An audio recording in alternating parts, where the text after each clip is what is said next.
सलमान अजहरी साहब को भी गिरफ्तार कर लिया गया। आज उनकी एक जगह से बेल हुई है, एक जगह से और होनी बाकी है, उनके लिए भी दुआ कीजिए। मौलाना जर्जिस अंसारी के बयानात सुनने के लिए मौलाना साहब के ऑफिशियल यूट्यूब चैनल मौलाना जर्जिस अंसारी स्पीचेस को सब्सक्राइब करें। फ़इन्न खैरल हदीस किताबुल्लाह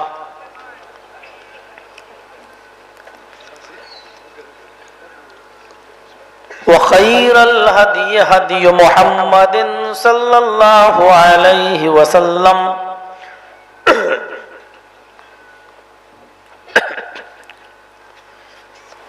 व शर्रुल उमूरि मुहदसातुहा व कुल्लु मुहदसतिन बिदअह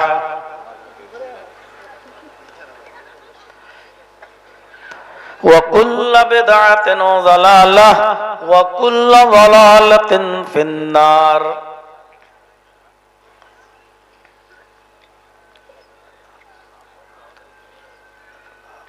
अऊज़ु बिल्लाहि मिनश शैतानिर रजीम।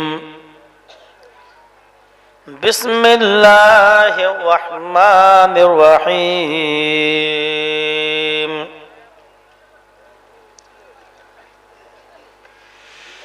वमा खलक़तुल जिन्न वल इंस इल्ला लियअबुदून।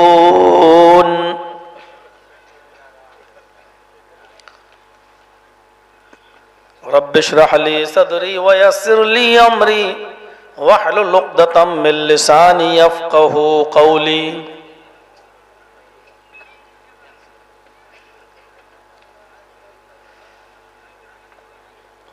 इस अज़ीमुश्शान इजलास के सदर मोहतरम और नाज़िम इजलास और स्टेज पर बैठे हुए दीगर मुअक्कर और मुअतबर उलमाए किराम, इलाक़े के बावक़ार अहबाब, मुअज़्ज़ज़ सामईन हज़रात, पर्दा नशीन इस्लामी ख़वातीन, माँ और बहनों, कौम व मिल्लत के लायक और नौजवानों, मुस्तक़बिल के होनहार अज़ीज़ बच्चों, आपके इस गांव में ये मेरी पहली आमद है। इससे पहले मैं यहाँ नहीं आया। अलबत्ता इसके बगल में थोड़ी ही दूर की दूरी पर छतरगाछ में मैं आ चुका हूँ, वहाँ मेरा प्रोग्राम हुआ है, लेकिन इस इलाके में मेरी आमद पहली बार हो रही है। आप लोग रात के 11:30 बजे तक सर्दियों की इस रात में बैठे हुए और अब तक तमाम उलमा को सुना, नज़में सुनी, गज़लें सुनी, तकरीरें सुनी और मदरसे का ताउन भी आपने किया, और अब मेरी बारी आई तो मुझे भी आप बर्दाश्त कर रहे हैं। अल्लाह ताला से दुआ है कि अल्लाह आलमीन जो बातें कही जा चुकी हैं और कही जा रही हैं, कहने वालों को और सुनने वालों को अमल की पूरी पूरी तौफीक अता फरमा। इलेक्ट्रॉनिक मीडिया तो इस वक्त बिक चुका है, ये हम और आप सब जानते हैं, और वो किसकी हाथ की कठपुतली बना हुआ है ये बताने की ज़रूरत नहीं है। रोज़ाना गालियाँ भी खा रहे हैं, वो सुन भी रहे हैं, लेकिन बेशर्मी इस हद तक बढ़ गई है कि उनके ऊपर कोई असर नहीं पड़ता है। सोशल मीडिया भी अब वाहियात का शिकार होता जा रहा है। जो लोग प्रोग्राम्स रिकॉर्ड करते थे उन्होंने भी अपनी मक्कारी और अय्यारी से काम किया, उल्टे सीधे थंबल बनाए, कटिंगें डाली, उल्टी सीधी तस्वीरें लगाईं, जिसकी वजह से मुझे यूट्यूब चैनल को बैंड करना पड़ा। और आज भी नहीं और आइंदा भी नहीं। यही चैनल ऐसे हैं कि जिनकी कटिंग से जो जानते हैं कि किस वीडियो पर ज़्यादा व्यूज आएंगे और लोग ज़्यादा देखेंगे, उसी चीज़ को काटते हैं और उसी चीज़ को लगाते हैं। ये सिर्फ मसला मौलाना जर्जीस तक नहीं है। अभी आप देख लीजिए, मौलाना सलमान अजहरी साहब को भी गिरफ्तार कर लिया गया। आज उनकी एक जगह से बेल हुई है, एक जगह से और होनी बाकी है, उनके लिए भी दुआ कीजिए। ये सिर्फ यूट्यूब चैनलों की वजह से हो रहा है। ये जानते हैं कि किस हिस्से को काटा जाए और किस हिस्से को सोशल मीडिया पे दिया जाए, किस हिस्से को चैनल पर डाला जाए, और वही चीज आम होती है और पुलिस वहां तक पहुंच जाती है, जबकि तकरीरों में कुछ नहीं होता, लेकिन जज्बात ऐसे होते हैं कि लगता है कि इसने ये बोला होगा तो आगे भी कुछ ना कुछ और बोला होगा, और उस वजह से गिरफ्तारियां अमल में आती हैं। आप लोगों से मेरी फिर गुजारिश है कि जहां आओगे, मैं किसी जगह चैनल नहीं लगने दूंगा आपका। आपकी रात बेकार है, आप बेकार आते हैं, क्योंकि मैं अपनी कोई तकरीर आपको रिकॉर्ड नहीं करने दूंगा। मैं सिर्फ अपना चैनल रिकॉर्ड के लिए लेके चल रहा हूं, ताकि ये रिकॉर्ड रहे कि मैंने क्या बोला है, और कोई आदमी अगर मेरे ऊपर केस कर दे तो मैं दिखा सकूं कि मैं वो नहीं बोला बल्कि ये बोल के आया हूं। इसलिए मैं रिकॉर्ड के तौर पर अपना चैनल अपने साथ लेकर चलता हूं। आपको तकरीरें सुनना है, जर्जीस अंसारी ऑफिशियल इस नाम से मेरा चैनल है, आप उसको सब्सक्राइब कर सकते हैं। राजधानी चैनल है, इस चैनल को आप सब्सक्राइब कर सकते हैं। यहाँ हमारी सारी तकरीरें आपको मिल जाएंगी। दूसरी जगह अभी देखिए आप, बाबरी मस्जिद और राम जन्मभूमि के मसले पर मैं कुछ बोला भी नहीं हूं, और एक निकम्मे और कमीने ने कहीं की कटिंग डाल दी, पुरानी तकरीर उस पर है ही नहीं कुछ, लोग ऐसे ऐसे डाल देते हैं। यानी हराम कमाई कमाने का जरिया बना लिया है उन्होंने, यानी उनको रोजी रोटी भी मिल रही है, तो जब तक वो मेरी तकरीर नहीं डालेंगे तब तक उनको भी रोजी रोटी नहीं मिल रही। हराम परमिशन जब नहीं है तो आप बिना परमिशन के आप हमारी तकरीर देंगे अपने चैनल पर, तो जाहिर बात है कि जब परमिशन नहीं है मेरी और आप दे रहे हैं तो वो कमाई तो हराम की है। बचना चाहिए, हलाल के बहुत जराए हैं। तो ये एक तमहीद थी जो मैंने आपके सामने रखी है। आगे बात बढ़ाता हूं। मेरे भाइयों, हम और आप इस दुनिया में आए, अल्लाह ने पैदा किया। हमारी और आपकी जो तख्लीक हुई है इस दुनिया में, हर इंसान को सोचना चाहिए कि वो क्यों हुई।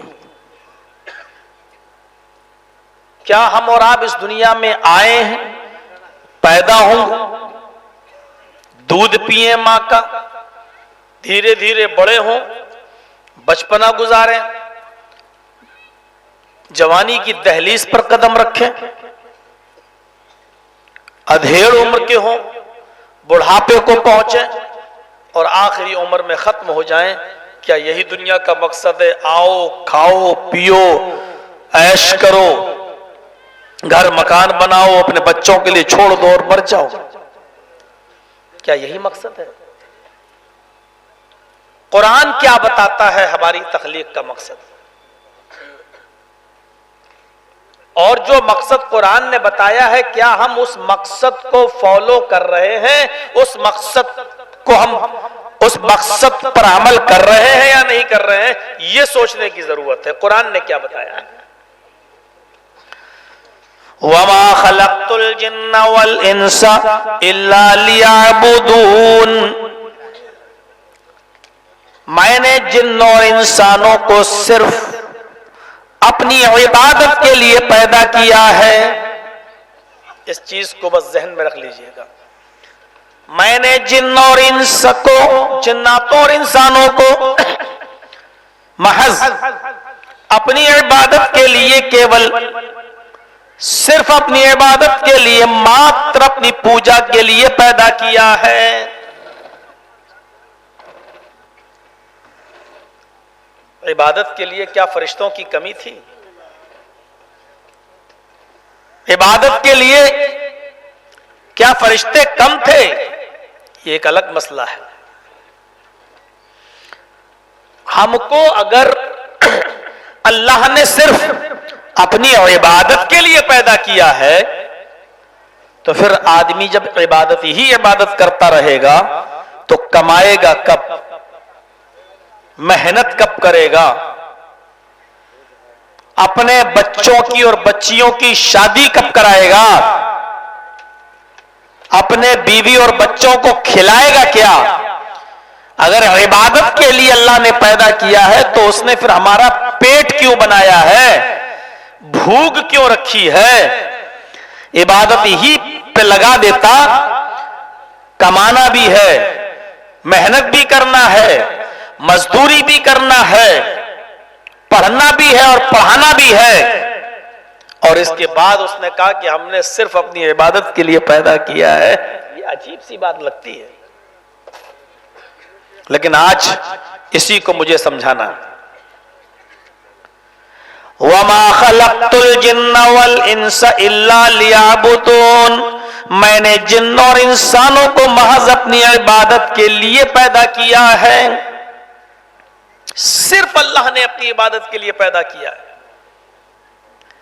बकिया जो काम हमने बताए हैं, कमाना, मेहनत करना, मजदूरी करना, रिज़्क़ हलाल, अपने बीवी बच्चों को खिलाना, ये जो चीजें मैंने बताई हैं, ये भी काम है, इसलिए भी इंसान पैदा किया गया है, लेकिन ये ज़िम्नन है। ज़िम्नन यानी ये भी कर लिया जाए, लेकिन हकीकतन हम सिर्फ अल्लाह रब्बुल आलमीन की इबादत के लिए पैदा किए गए। एक मिसाल से समझाता हूं आपको। आपके इलाके से किशनगंज का इलाका बहुत करीब है और वहां एमपी साहब से आपको मिलना है। आपको मेंबर ऑफ पार्लियामेंट से मुलाकात करनी है। उन्होंने टाइम दिया है 10 बजे का।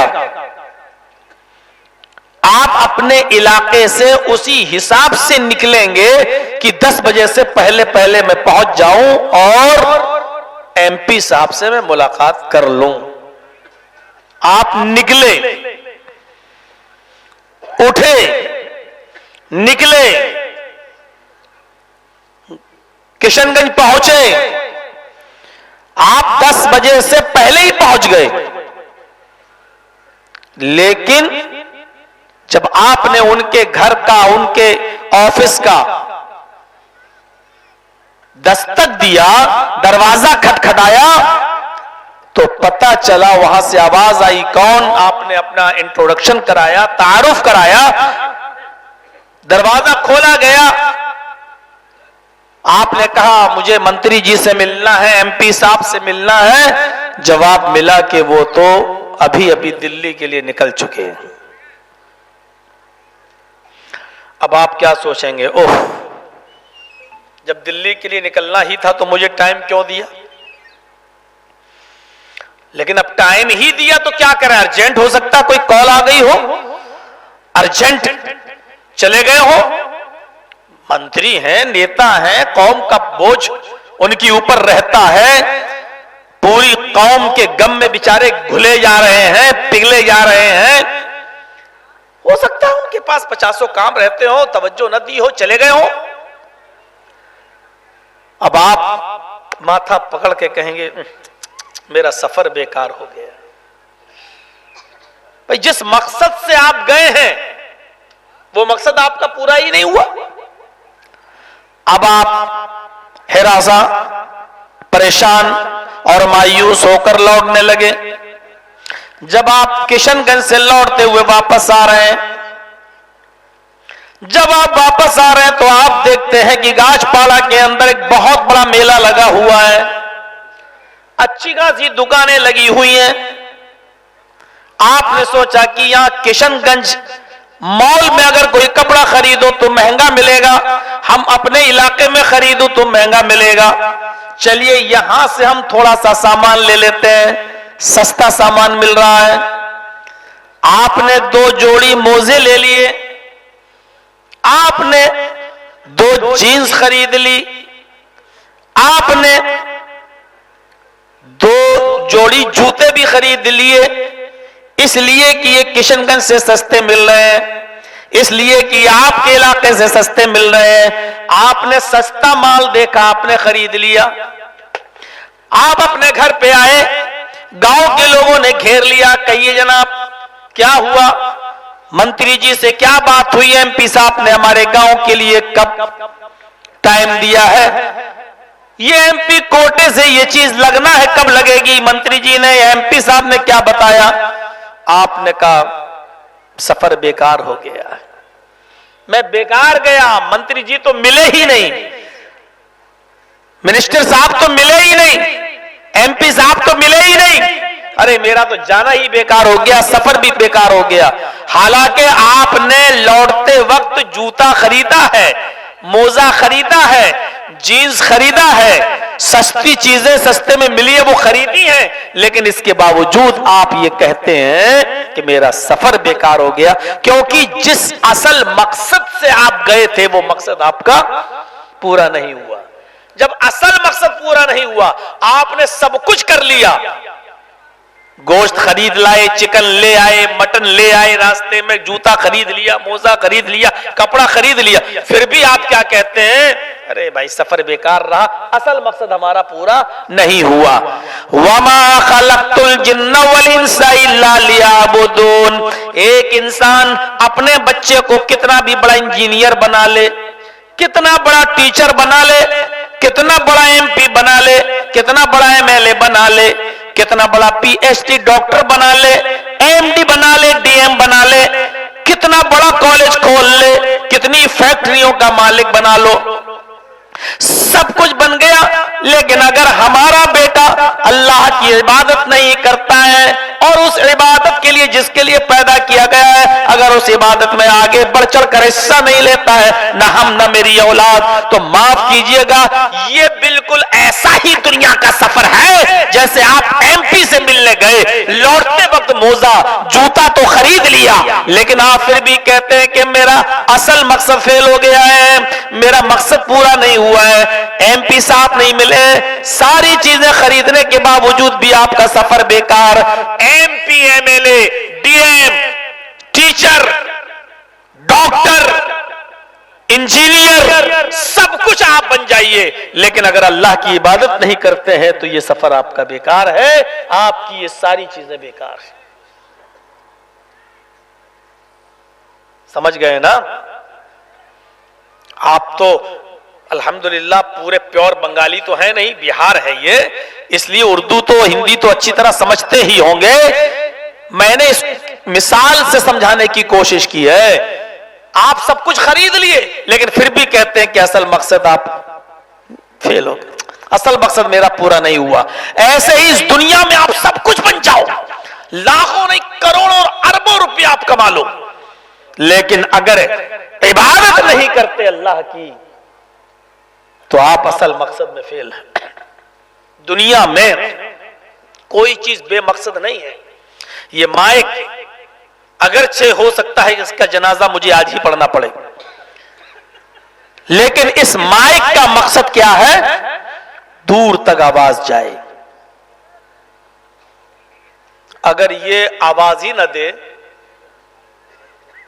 और मैं बोलूं और यही बैठे हुए चंद लोग सुन पाए, पीछे के लोग ना सुन पाए, तो इस माइक को कोई लगाएगा? लोगों को कहीं गुस्सा आएगा तो तोड़ के और फेंक देंगे, कमीने, फायदा क्या है, पैसा पूरा लेगा तुम। ये माइक लगाने का मकसद है दूर तक आवाज पहुंचाई जाए। ये ट्यूबलाइट जल रही है, इसका मकसद है रोशनी दे। आप के इस मैदान से बाहर एक रास्ता गया है सीधे छतरगाछ की तरफ। आप सुबह देखते होंगे कोई साइकिल से जा रहा है, कोई पैदल जा रहा है, कोई मोटरसाइकिल से जा रहा है, कोई कार से जा रहा है। आप ये भी जानते हैं कि सड़क पर दौड़ने वाले ये लोग बेमकसद नहीं है, सब अपने अपने मकसद से जा रहे हैं। कोई सब्जी खरीदने जा रहा है, कोई गोश्त खरीदने जा रहा है, कोई स्कूल पढ़ाने जा रहा है, कोई कॉलेज जा रहा है, कोई ऑफिस जा रहा है, कोई अपनी दुकान के लिए जा रहा है। यह मकसद है। अगर गाड़ी से दूर तक का सफर ना हो तो ऐसी गाड़ी बेकार। ये सारी की सारी चीजें चीख चीख कर कह रही है कि दुनिया बेमकसद नहीं है, हर चीज का एक कोई मकसद है। अगर वो मकसद पूरा ना हो तो वो चीज बेकार हो जाती है। ये कुर्सी जिस पर हम बैठे हुए हैं, ये टेबल जिसके ऊपर लिखा पढ़ी का काम होता है, अगर इस टेबल के ऊपर लिखा पढ़ी का काम ना हो, ये टेबल अपने काम में नाकाम हो जाए तो इस टेबल को लोग क्या करेंगे? ये कबाड़ खाना है। ये माइक दूर तक आवाज न पहुंचाए तो कबाड़ खाना है। मेरे भाइयों, जो चीज असल मकसद जिससे हासिल ना हो उस चीज को लोग डस्टबिन में डाल देते हैं, कबाड़ खाने के अंदर डाल देते हैं। कांच का एक गिलास है, जब तक आप उसको यूज कर रहे हैं, अचानक गिरा और टूट गया, टुकड़े टुकड़े हो गया। अब वो आपकी किसी काम का नहीं है, आप उसको उठा के डस्टबिन में डाल देंगे, कबाड़ खाने में डाल देंगे, क्योंकि वो आप किसी काम का नहीं है। इसी तरीके से हमारे और आपके इस दुनिया में पैदा होने का एक मकसद है, और वो मकसद ये कि हम अल्लाह की इबादत करें। अब अल्लाह की इबादत हम न करें तो हमारा मकसद तो अल्लाह का मकसद बेफायदा, फिर तो हम कबाड़ खाने में डाले जाने के लायक हैं, क्योंकि उसका असल मकसद पूरा नहीं हो रहा है। और अल्लाह का असल मकसद यह है कि मेरे बंदे मेरी इबादत करें। जब आप बेमकसद और बिला मतलब माइक को अपने सामने नहीं रख सकते हैं, आग से गर्मी हासिल की जाती है, अगर आग से गर्मी ना निकले और वो आपके घर का चूल्हा ना जलाए तो उस आग को आप बुझा देते हैं, कोई काम की नहीं है वो आग। कपड़े से अगर तन न छिपे तो उस कपड़े को आप फाड़ के फेंक देते हैं और उसको जमीन का पोछा साफ करने के लिए उसको यूज करने लगते हैं। इसी तरीके से अगर अल्लाह का मकसद इबादत हमें और आपको पैदा करने से अगर मकसद हल नहीं होता है तो अल्लाह तबारक व तआला भी हमें और आपको एक कबाड़ खाने में डाल देगा, और उसका नाम है अज़ाब अलीम, जहन्नम। जो भी उसको नाम दे दो, यही उसका नाम दिया जा सकता है। मेरे भाइयों, असल मकसद है इबादत। हम कितनी अल्लाह की इबादत करते हैं? दुनिया में बदअमनी क्यों है? क्योंकि हमने लोगों को असल मकसद से दूर कर दिया है। असल मकसद से लोगों को लगा दिया जाए बदअमनी खत्म हो जाए। दुनिया में बदअमनी क्यों है? कम्युनिस्ट क्या कहता है, एक फिलोसोफर क्या कहता है, और एक लीडर का नजरिया क्या कहता है? इन तीनों लोगों के नजरियात को पहले देख लीजिए। फिलोसोफर कहता है दुनिया में बदअमनी इसलिए है कि एटमी हथियार बहुत बन चुके हैं। फिलोसोफर कहता है एटमी हथियार बहुत बन चुके हैं। देख लीजिए आज इजराइल के पास कितने खतरनाक हथियार हैं, और इसीलिए बदअमनी। लोग कहते हैं अरब ममालिक भी डरे हुए हैं। जाहिर है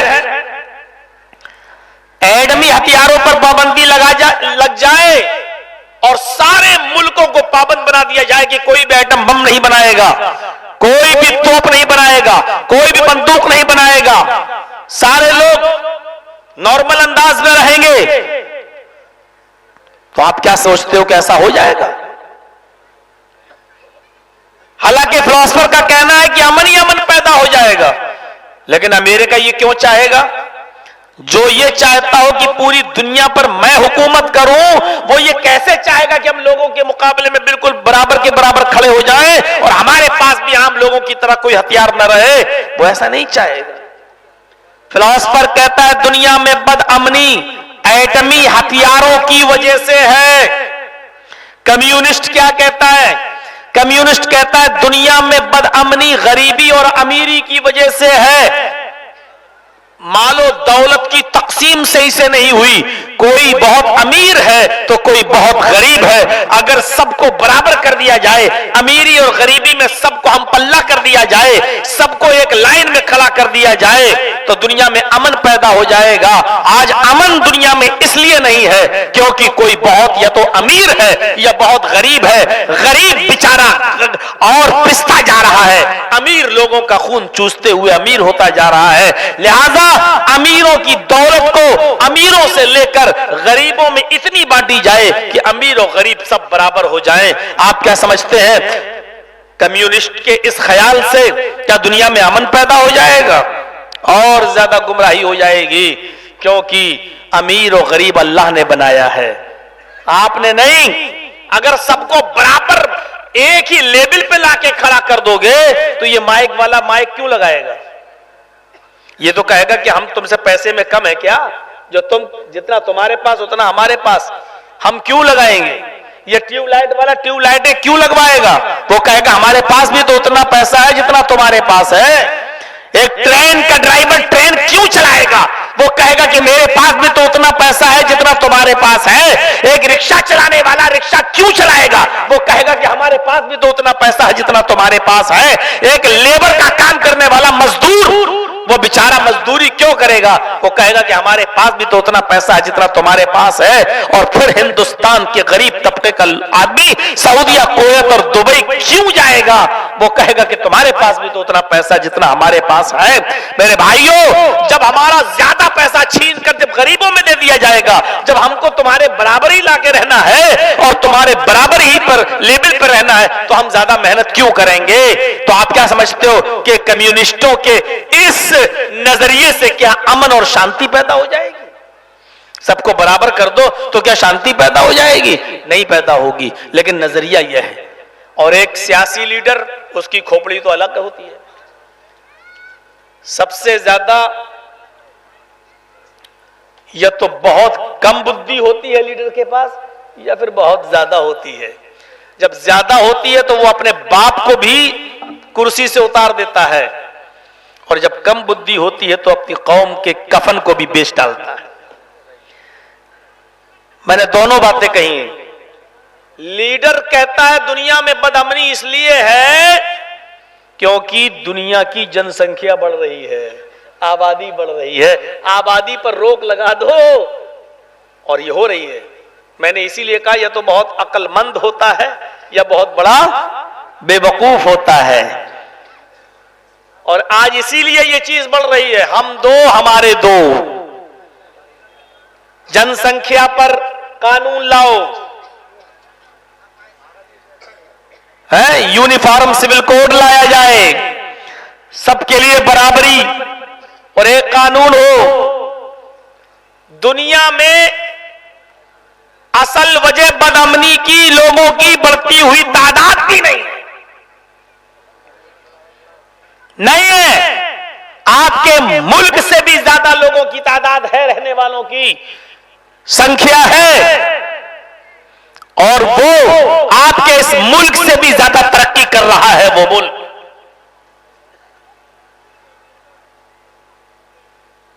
नहीं है असल वजह।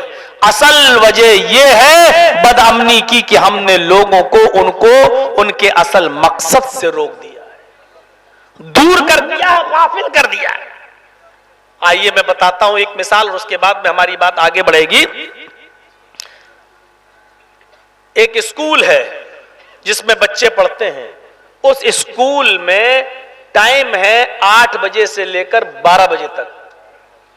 स्कूल में बच्चों का टाइम है 8 बजे से लेकर 12 बजे तक पढ़ने का टाइम। हमारा बच्चा, आपका बच्चा 7:30 बजे स्कूल पहुंच गया, अभी घंटी नहीं लगी। प्रेयर होने से पहले बच्चे शोर कर रहे हैं, उसी स्कूल के मैदान में खेल रहे हैं। कोई इस पेड़ पे लटक रहा है, कोई उस झूले पे लटक रहा है, कोई अपनी फुटबॉल इसको मार रहा है, कोई उसको मार रहा है, शोर कर रहे हैं। कोई उसका पैंट पकड़ के खींच रहा है, कोई उसकी शर्ट पकड़ के खींच रहा है। शोर है, शराबा है। किस लिए? क्या इन बच्चों को भूख लगी है? नहीं। ये बच्चे घर से नाश्ता करके आए हैं, दोपहर में खाने के लिए टिफिन साथ में लाए हैं। ये शोर शराबा क्यों है? क्योंकि अभी आपने इन बच्चों को उनके असल मकसद से नहीं लगाया है। आपने आजाद छोड़ दिया है। शोर करेंगे, लड़ेंगे, मारेंगे, पीटेंगे, सब कुछ करेंगे। अचानक घंटी लगती है, बैल बजती है और सारे बच्चे अपने अपने क्लासरूम में चले जाते हैं। केजी का बच्चा केजी में, एलकेजी का बच्चा एलकेजी में, यूकेजी का बच्चा यूकेजी में, फर्स्ट का बच्चा फर्स्ट में, सेकंड का बच्चा सेकंड में। सारे बच्चे अपने अपने क्लास में चले जाते हैं। ऐसा लगता जैसे सर पे जूड़ नहीं रेंग रहा है। एकदम खामोशी, एकदम सन्नाटा, बिल्कुल साए साए बीत रही है, कोई भी हंगामा नहीं। क्यों? एकदम अभी तक जो स्कूल की छत फटी जा रही थी इनके शोर से, इनके हंगामे से, और अचानक सारा शोर और शराबा बंद हो जाता है। उसकी वजह क्या है? उसकी वजह यह है कि टीचर ने उन सारे बच्चों को उनके असल मकसद से लगा दिया है। उनको बता दिया है कि तुम A for apple, B for bird, C for cat, D for dog, अब ये पढ़ो। उनको उनके असल मकसद से लगा दिया है और बच्चे अपने असल मकसद में लग गए। शोर शराबा बंद, शोर शराबा खत्म, अमन, शांति और सुकून पैदा हो गया मदरसे के अंदर भी और स्कूल के अंदर भी। यही वजह है दुनिया के अंदर बदअमनी एटमी हथियारों की वजह से नहीं है। दुनिया के अंदर बदअमनी अमीरी और गरीबी की वजह से नहीं है।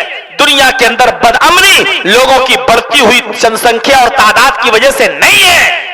कम्युनिस्ट भी झूठा, फिलोसफर भी झूठा, ये लीडर भी झूठा। दुनिया में बदअमनी इसलिए है कि हमने लोगों को उनके असल मकसद से जोड़ा नहीं है। और असल मकसद क्या है? वमा खलक़तुल जिन्ना वल इंसा इल्ला लियअबुदून। लोगों को उनके असल मकसद से जोड़ दो, अल्लाह की इबादत से जोड़ दो, अमन पैदा हो जाएगा, अमान पैदा हो जाएगा। दुनिया में कयाम में अमन पैदा हो, कयाम में अमन का कयाम हो जाएगा। इसलिए मैं चाहता हूं मेरे भाइयों की दुनिया में अमन रहे, दुनिया में कयाम रहे। दुनिया में अमन उसी वक्त कायम रहेगा जब हम लोगों को उनके असल मकसद से हम जोड़ देंगे। वमा खलक़तुल जिन्ना वल इंसा इल्ला लियअबुदून। हमने जिन और इंसानों को इसलिए महज अपनी इबादत के लिए पैदा किया है। हमने जिन और इंसानों को सिर्फ अपनी इबादत के लिए पैदा किया है। तो हम और आप इस दुनिया में जो पैदा हुए हैं वो सिर्फ अल्लाह की इबादत के लिए पैदा किए गए हैं। हाँ, इबादत का मफहूम बड़ा गहरा है। अब सिर्फ इबादत यही नहीं है हम मस्जिद के अंदर जाएं और अल्लाहू अकबर कहकर मस्जिद में खड़े हो जाओ, नमाज पढ़ने लगे, यही इबादत है? नहीं। इबादत का मफहूम बड़ा वसी है। इबादत के मफहूम में ये चीज भी शामिल है, मेहनत करना, मजदूरी करना। इसलिए कुरान कहता है फ़इज़ा क़ुज़ियतिस सलातु फ़ंतशिरू फ़िल अर्ज़ वब्तगू मिन फ़ज़लिल्लाह। लोगों, जब जुमे की नमाज हो जाए, जब जुमे की अजान हो जाए तो तुम नमाज जुमा के लिए चले जाओ। और जब नमाज जुमा पढ़ लो, जब नमाज जुमा मुकम्मल कर लो, जब जुमे की नमाज अदा कर लो, जब जुमे की नमाज अदा कर लो, फ़ंतशिरू फ़िल अर्ज़, तो तुम जमीन के ऊपर फैल जाओ।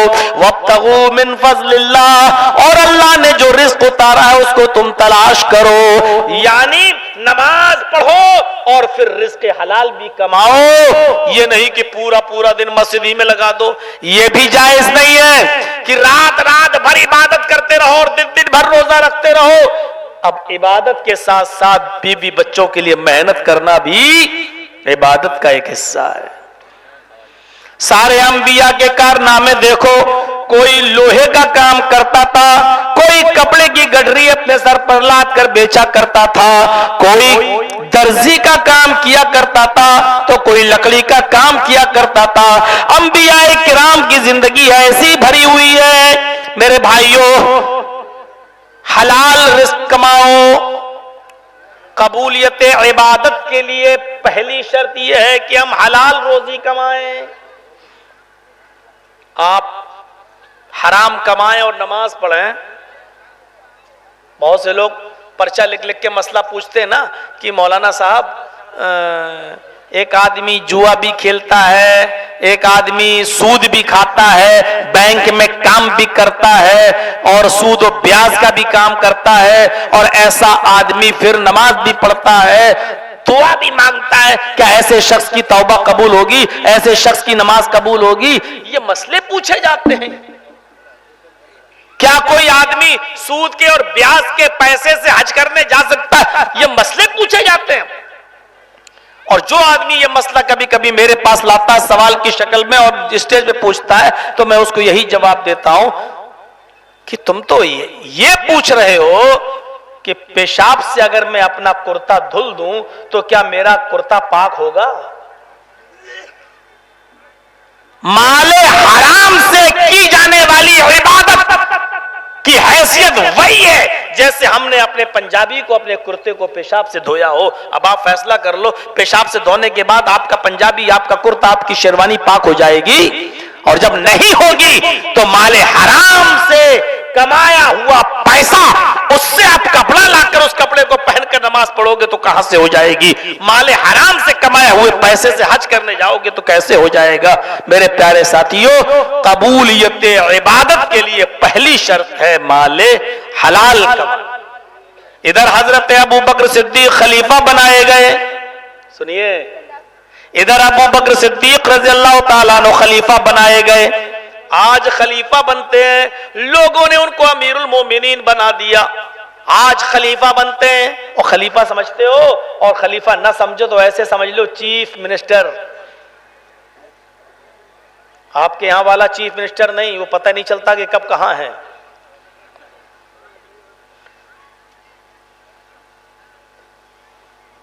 हमने कभी कहा था किसी जलसे में, हालांकि मिसाल बहुत खराब थी वो, तवाइफें भी इतनी जल्दी अपना दल नहीं बदलती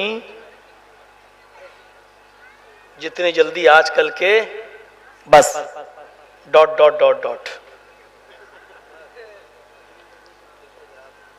मेरे भाइयों, हमें सोचना चाहिए। हमारी वक़्त और हमारा एतबार इसी तरीके से खत्म हो जाता है। इस मौके पर अगर मुस्लिम कौम से किसी लीडर की हमदर्दी है और वो अपने आप को मुसलमानों का रहबर और रहनुमा कहता है, और जो भी ऐसे आदमी की पार्टी में शामिल है, इस मौके पर चाहिए उन तमाम एमएलए को इस्तीफा देकर फौरन उस पार्टी को छोड़ देना चाहिए, वरना आपके दावे खोखले हैं। और आप भी देख लीजिए किन लोगों को हमें जिताना चाहिए और किन लोगों को नहीं। हम किसी पार्टी का प्रचार करने नहीं आए, लेकिन कौम की हमदर्दी में ये बोलना पड़ता है कि हमें और आपको सोचना चाहिए। आखिर क्यों मुस्लिम नाम रखकर आप क्यों अभी तक उनके दामन से चिपके बैठे हुए हैं? जो आदमी बात बात पर बदलता हो, आप उससे क्यों जुड़े हुए? क्यों नहीं छोड़ते उसका दामन? क्यों फिर मुसलमानों से भीख मांगने आ जाते हो वोटों की? क्या तुम्हें हमारी हमदर्दी है? मेरे भाइयों, इस चीज को अपने दिमाग से सोचने की जरूरत है, इस पूरी मुस्लिम यूनिटी को। लेकिन हम और आप क्या कर सकते हैं? ये कौम ही जब नाकारा हो, चुनाव के मौके पर देख लीजिएगा 500 और हजार रुपए में हमारे वोट बिकेंगे। अरे एक छोटा सा बकरा खरीदने जाओ तो उसकी कीमत 10,000, एक गाय खरीदने जाओ तो उसकी कीमत भी 10, 12, 15,000। एक छोटा सा कुत्ता, नॉर्मल कुत्ता खरीदने जाओ घर की हिफाजत के लिए, जैसे गैर मुस्लिम लोग खरीदते हैं, तो उस नॉर्मल कुत्ता भी आपको 10-15 हजार रुपए से कम नहीं। कुत्ते तो 5-5 लाख के भी और 20-20 लाख के भी हैं।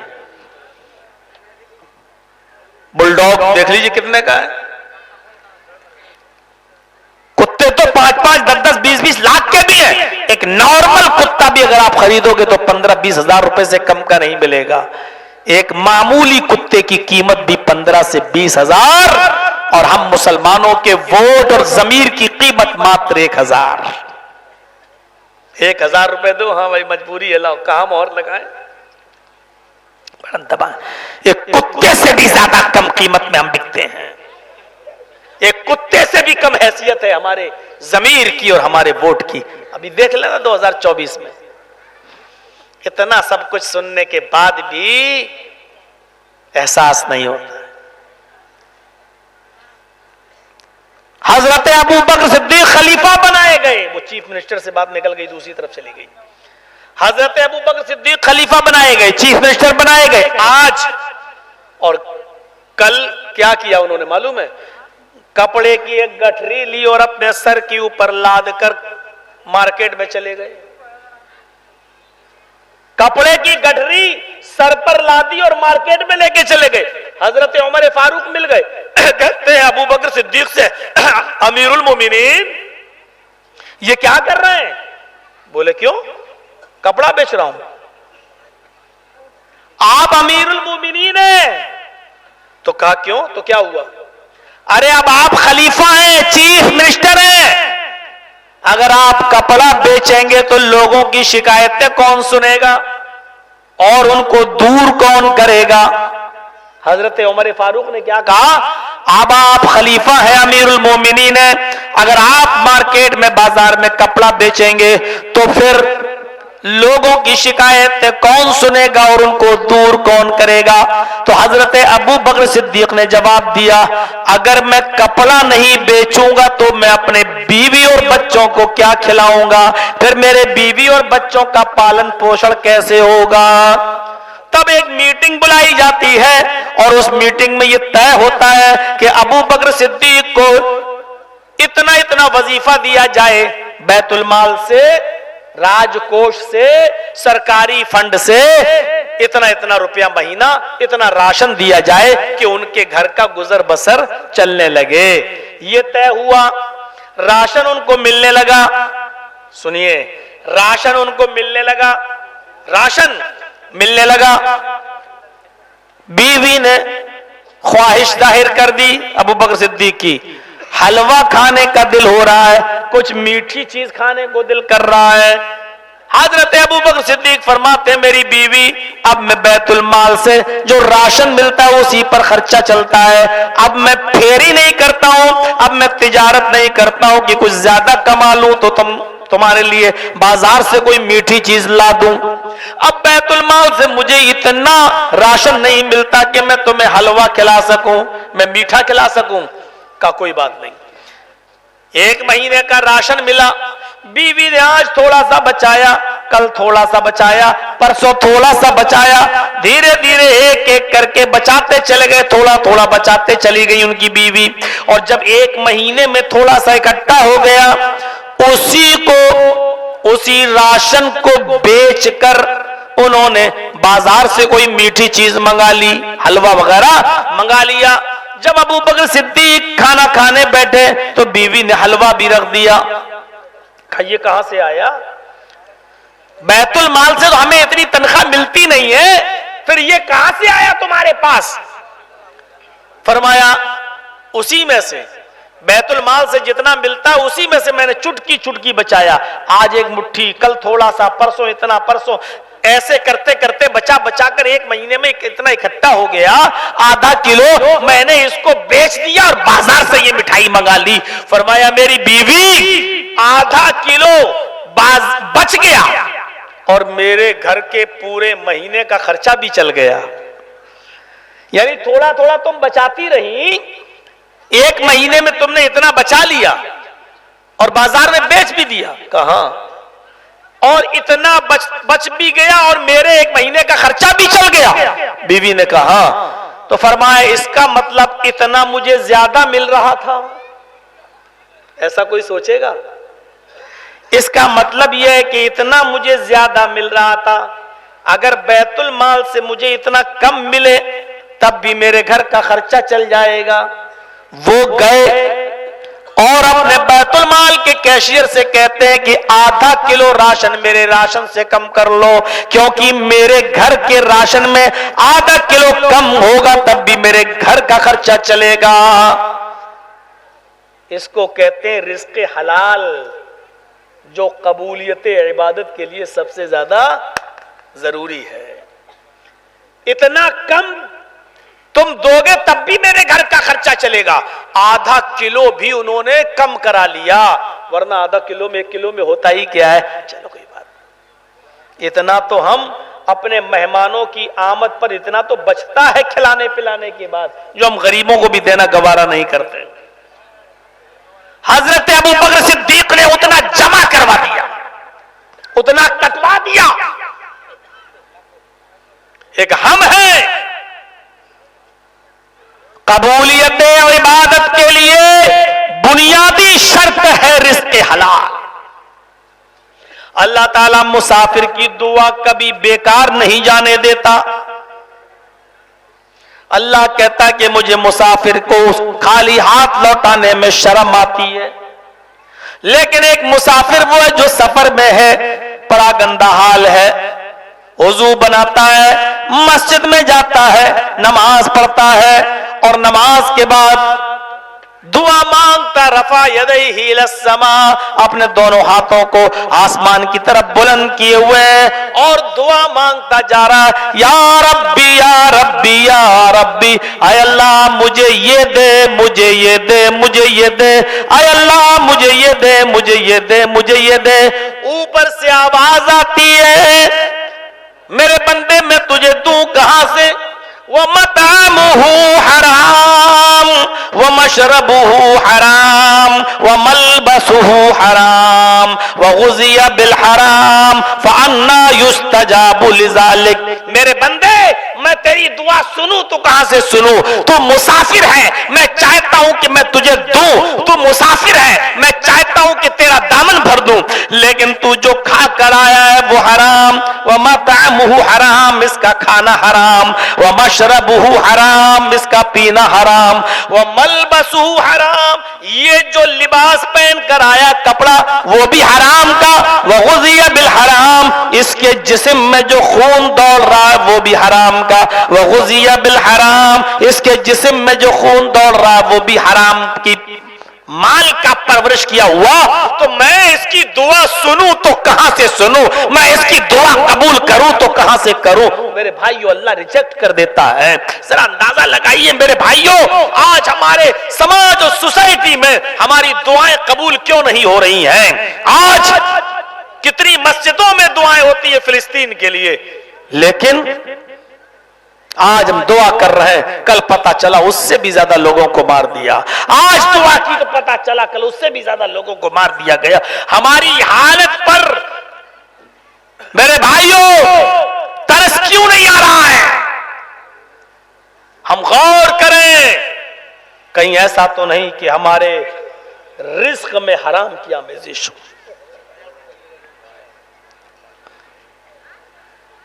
हम सोचें हराम के कितने तरीके कबूलियत इबादत के लिए। हजरत आयशा फरमाती हैं, तुम्हारी कमर दुआ मांगते मांगते और नमाज पढ़ते पढ़ते झुक ही क्यों ना जाए, यानी तुम बूढ़े ही क्यों ना हो जाओ, अल्लाह ताला तुम्हारे सर से एक बालिश तो ऊपर भी तुम्हारी इबादतों को नहीं ले जाएगा।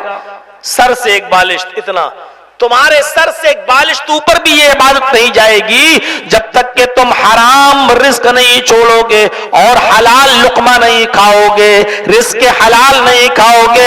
अल्लाह रब्बुल आलमीन तुम्हारी इबादत को कबूल नहीं करेगा। इबादत का और रिज़्क़ हलाल का बड़ा गहरा ताल्लुक है। इबादत के लिए हमें पैदा किया अल्लाह ने, और इबादत वही होगी जो रिज़्क़ हलाल के जरिए हम करेंगे। रिज़्क़ हलाल, हलाल रिज़्क़ हम जब खाएंगे तब अल्लाह रब्बुल आलमीन हमारी सुनेगा। और सुनिए एक और चीज, एक चीज और बता दें आपको इसके साथ। कभी ऐसा भी होता है, हम रिक्शा चला रहे हैं, हम लेबर का काम कर रहे हैं, बड़ी कीमती चीज बताने जा रहा हूं, अब इधर तवज्जो दीजिएगा, और जिसको जाना हो तो कम से कम ये बात सुनने के बाद फिर जाए। अगर जाना ही है तो, किसी को उठना है तो सुनिए, बहुत कीमती बात है। कोई आदमी लेबर का काम कर रहा, मजदूरी कर रहा, मेहनत कर रहा है, रिक्शा चला रहा, हलाल पैसा, पसीना बहा के हलाल पैसा कमा रहा, ठीक है। नमाज भी पढ़ता, 5 वक्त की पाबंदी के साथ तहज्जुद भी पढ़ रहा, फजर की नमाज भी नहीं छोड़ता है, और इसके बावजूद भी उसको नहीं मिल रहा है। अल्लाह मेरी सुन ले, अल्लाह मेरी, फिर भी अल्लाह उसको नहीं दे रहा, तो उस आदमी को नाराज होने की जरूरत नहीं है, कबीदा खातिर होने की जरूरत नहीं है। दिल में अल्लाह के बारे में कोई गलत तसव्वुर पैदा करने की जरूरत नहीं है। इस मामले को अल्लाह के सुपुर्द कर देना चाहिए, क्योंकि अल्लाह बेहतर जानता है कि उसको अपने बंदे को कब देना है और कब नहीं देना है, ये अल्लाह बेहतर जानता है। हमने बहुत सौ को देखा है जो औलाद के मामले में जल्दी कर गए और अल्लाह ने जल्दी उनको औलाद दे दी। बड़े होने के बाद उसी औलाद ने अपने बाप का कत्ल कर दिया। बड़े होने के बाद बेटे ही ने अपने बाप का कत्ल कर दिया। तो ऐसे भी जल्दबाजी नहीं करनी चाहिए, अल्लाह के सुपुर्द कर देना चाहिए मामला। ये अल्लाह बेहतर जानता है कि वो अपने बंदे को कब देगा और कब नहीं देगा। एक मिसाल दूं आपको, आपका बच्चा बीमार हो गया, आपके बच्चे को निमोनिया हो गया, सर्दी लगी है, कपकपा रहा है, आप डॉक्टर के पास उस बच्चे को लेकर गए, डॉक्टर ने दवाएं लिख दी, आपने दवा ले ली, अपने बच्चे को कंबल में लपेटे हुए हैं, लेकर आ रहे हैं, बच्चा थरथरा रहा है, कांप रहा है, लेकिन ऐसे ही मौके पर आपके बच्चे की नजर बर्फ फरोश के ऊपर, आइसक्रीम बेचने वाले के ऊपर पड़ती है और आपका बच्चा जमीन पर मचलने लगता है, पापा आइसक्रीम चाहिए, अब्बू आइसक्रीम। आप अपने बच्चे को आइसक्रीम दिला देंगे? कितनी बड़ी जुर्रत है इन लोगों की कि सामने बैठकर बताइए, हंस रहे हैं और खेल रहे हैं। ये सब पीछे जाके कर लो, सामने बैठकर बताइए, इतनी हिम्मत और जुर्रत देखिए, कलेजा कपकपा रहा है बच्चा, थरथरा रहा है बच्चा और कह रहा है अब्बू आइसक्रीम। आप कह रहे हैं नहीं बेटा तुम्हें बुखार है, तुम्हें निमोनिया है, थरथरा, नहीं आइसक्रीम नहीं दूं। वो कह रहा, मचल गया जमीन पर, नहीं जाऊंगा, पहले आइसक्रीम। लेकिन डॉक्टर ने कह दिया है कि ठंडी चीजें इस वक्त इस बच्चे के लिए और जहर हैं, आप ठंडी चीजें नहीं दे सकते हैं। बच्चे की लाख जिद, बच्चे के लाख रोने, बच्चे के लाख पुकारने और बच्चे के लाख गिलगिलाने पर भी आप उसको आइसक्रीम नहीं दिलाएंगे, क्योंकि आप जानते हैं कि बच्चे को अगर मैंने आइसक्रीम दी तो ये आइसक्रीम हमारे बच्चे के लिए जहर का काम करेगी। क्यों? आप जानते हैं। इसी तरीके से अल्लाह रब्बुल आलमीन से आप कह रहे हैं अल्लाह मुझे ये दे, मुझे ये दे, मुझे ये दे, देख मैं इसके हलाल भी खाता हूं, मैं 5 वक्त का नमाजी भी हूं, अरे अल्लाह मेरी तहज्जुद की नमाज भी नहीं छूटती है, अल्लाह मैं शरीयत का पाबंद हूं, मेरे परवरदिगार मेरी सुन ले, अरे अल्लाह मेरी फरियाद को सुन ले, मुझे ये दे, मुझे ये दे, मुझे ये दे। लेकिन इसके बावजूद भी अल्लाह नहीं दे रहा है और आप जिद नहीं कर सकते, आप मांगिए, मांगिए जितना मांगना हो, लेकिन अल्लाह रब्बुल आलमीन जब ही देगा तभी देगा जब वो बेहतर समझेगा कि हम अपने बंदे को कब दें। ये मांग रहा है मैं इसको दूं, ये इस वक्त बेहतर है या नहीं है, हमें कभी दा खातिर नहीं होना चाहिए, सोच लेना चाहिए अल्लाह अगर नहीं दे रहा है मुझे तो इसमें भी कोई भलाई होगी। हो सकता है कि अभी वो चीज मुझे दे दे जो मैं मांग रहा हूं, वो मेरे लिए इस मुसीबत से भी ज्यादा बड़ी कोई मुसीबत बन के आ जाए। मेरे भाइयों, इसलिए बंदे को अल्लाह के बारे में कोई गलत तसव्वुर नहीं करना चाहिए। अल्लाह को कब देना है ये वो बेहतर समझता है और कितना देना है। अरे अल्लाह मैंने तो तुझसे इतना मांगा था लेकिन तूने इतना दे दिया, आय अल्लाह मैंने तो तुझसे ये मांगा था तूने ये दे दिया, आय अल्लाह मैंने इतना मांगा था तूने इतना दे दिया। अरे अल्लाह ये कम है और दे, ये अल्लाह बेहतर जानता है कि वो कितना दे। एक बादशाह है, ऐलान कर रहा है मेरी हुकूमत में जितने भी लोग हैं एक मैदान में जमा हो जाए। सब जमा हो गए। कहने लगा मुझसे मांगो जो मांगना चाहते हो, आज तुम जो मांगोगे मैं तुम्हें तुम्हारी मर्जी के मुताबिक देता चला जाऊंगा। एक बादशाह ऐलान कर रहा है, ठीक मांगो, क्या मांगते हो तुम मुझसे, मैं दूंगा। एक आदमी मुझे ये चाहिए, दे दिया। एक आदमी और उठा, मुझे ये चाहिए, दे दिया। जो मांगता गया देता गया, जो मांगता गया बादशाह उसको देता गया। एक बूढ़ी औरत आई, वो अपने साथ एक गधे को लेके आई और कहने लगी बादशाह का क्या, मुझे भी सोना चाहिए इतना जो इस गधे पर लाद कर मैं अपने घर ले जा सकूं। बादशाह ने कहा बुढ़िया तेरी उम्र कितनी है? बोली 75 साल। कहा कि सोना चाहिए, कहा? बादशाह ने हुक्म दिया अपने वजीर को इसको 100 अशरफी दे दो। वो 100 अशरफी लेके आया वजीर और बुढ़िया को दिया। बुढ़िया ने 100 अशरफी फेंक दी। बादशाह सलामत, आप अपने वादे से मुकर रहे हैं। आपने ऐलान किया जिसको जो जरूरत हो ले लो और आप सबकी जरूरत पूरी कर रहे हैं और मुझे आप 100 अशरफी दे रहे हैं। मेरी भी डिमांड है इस गधे पर सोना लाद कर दिया जाए, वरना आप कह दीजिए कि आप वादे के पक्के नहीं हैं। लोगों ने उस बुढ़िया का साथ दिया। बादशाह ने कहा देखो मैं जो दे रहा हूं वो मैं बेहतर समझ रहा हूं, इस बुढ़िया के लिए 100 अशरफी काफी है। नहीं माने। लोगों ने भी कहा बादशाह सलामत, आपका ऐलान तो ये था कि जो जो मांगेगा मैं दूंगा, आप गलत कह रहे हैं, बुढ़िया जो मांग रही है आपको देना पड़ेगा। बादशाह ने कहा सोना लाद कर इस बुढ़िया को दे दो।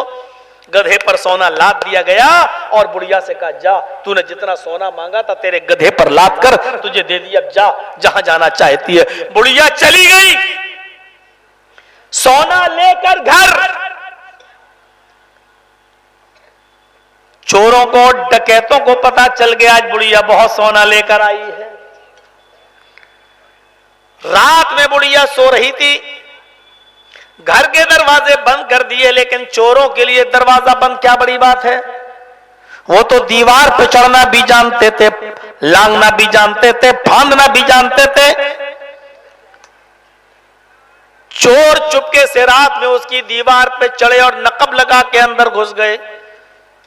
बुढ़िया से जागी तो उस बुढ़िया का गला पकड़ के दबा दिया और उस बुढ़िया को मार डाला। गधे पर जो सोना लदा हुआ था वो सारा का सारा सोना लेकर वो चोर वो डकैत वापस आ गए। सुबह पता चलता है बादशाह को कि बुढ़िया मारी गई और सोना चोरी हो गया है। सब लोग उसके इर्द गिर्द जमा है। बादशाह भी बुढ़िया के घर आया, मिट्टी में कहने लगा लोगों मैंने तुमसे कहा था कि बुढ़िया ज्यादा चीज मांग रही है। बुढ़िया की उम्र 75 साल है, ये इतना ज्यादा सोने का क्या क्या करेगी, इसको इतने सोने की जरूरत ही नहीं थी। देखो इस बुढ़िया ने अपनी मौत को दावत दे दी है। मैं जानता था इस बुढ़िया के लिए 100 अशरफी काफी थी, हालांकि वो भी ज्यादा थी, लेकिन चलिए 100 अशरफी मैं किसी तरह दे रहा था, लेकिन ये बुढ़िया जिद में आ गई। हालांकि इस बुढ़िया के लिए 75 किलो सोना कोई बहुत ज्यादा था, इस बुढ़िया को मांगना ही नहीं चाहिए था और मैं देना भी नहीं चाह रहा था, लेकिन तुम लोगों ने जिद कर करके बुढ़िया को दिलवाया और आखिरकार बुढ़िया को मरवा दिया। तो बादशाह ने क्या कहा, मैं जानता था कि बुढ़िया इतना सोना नहीं संभाल पाएगी। आप अल्लाह से जितना मांग रहे हैं, लेकिन अल्लाह को मालूम है कि आप कितना संभाल पाएंगे, आप कितना रख पाएंगे और कितना हमारे और आपके लिए मुनासिब है, ये अल्लाह जानता है। इसलिए मेरे भाइयों जो मांगो अल्लाह रब्बुल आलमीन से मांगो और अल्लाह रब्बुल आलमीन पर भरोसा रखो। और अगर देर हो जाए न मिले तो उस पर हमें कभी दा खातिर नहीं होना चाहिए, रोना पीटना नहीं चाहिए, ये नहीं सोचना चाहिए कि अल्लाह हमें नहीं दे रहा है। नहीं, वो नहीं दे रहा है तो उसमें कोई हिकमत है और जितना दे रहा है उसी पर इक्तिफा करिए। तो मेरे प्यारे साथियों ये इबादत के लिए पहली चीज है रिज़्क़ हलाल, इबादत के कबूलियत के लिए। अब आइए मैं आपको लेके चलता हूं कि सबसे अफजल इबादत क्या है। इबादत ये हम उसी के लिए पैदा हुए हैं और दूसरे काम जो है वो ज़िम्नन है। असल मकसद इबादत है, दूसरे काम ज़िम्नन है। दूसरी चीज इबादत की कबूलियत के लिए रिज़्क़ हलाल बहुत जरूरी है। तीसरी चीज, इबादत में सबसे अहम इबादत नमाज है।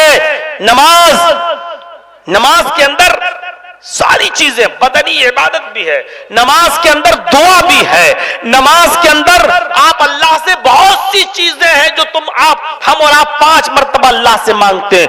इहदिना सिरातल मुस्तकीम, आय अल्लाह हमको सिराते मुस्तकीम पे चला, 5 मरतबा बंदा कहता है। आय अल्लाह मुझे मुल्ला मौलवियों के रास्ते पे नहीं, आय अल्लाह मुझे सिराते मुस्तकीम पर चला, जो सीधा रास्ता उस पे चला। सिरातल लज़ीना अनअमता अलैहिम, आय अल्लाह मुझे उनके रास्ते पे चला जिनको तूने इनाम से नवाजा है।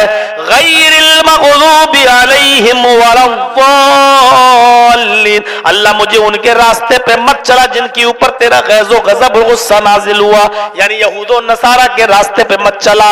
नमाज जब हम पढ़ेंगे तो आपको पता चलेगा कि नमाज पूरी की पूरी एक दुआ है। हम जो चीजें नमाज के बाहर नहीं मांग पाते वो नमाज के अंदर हम अल्लाह रब्बुल आलमीन से मांगते हैं। इसीलिए अल्लाह ताला ने फरमाया, अल्लाह के नबी फरमाते हैं कि अल्लाह ताला फरमाता है जब तक बंदा नमाज में होता है वो मुझसे कलाम करता है, वो मुझसे बातचीत करता है।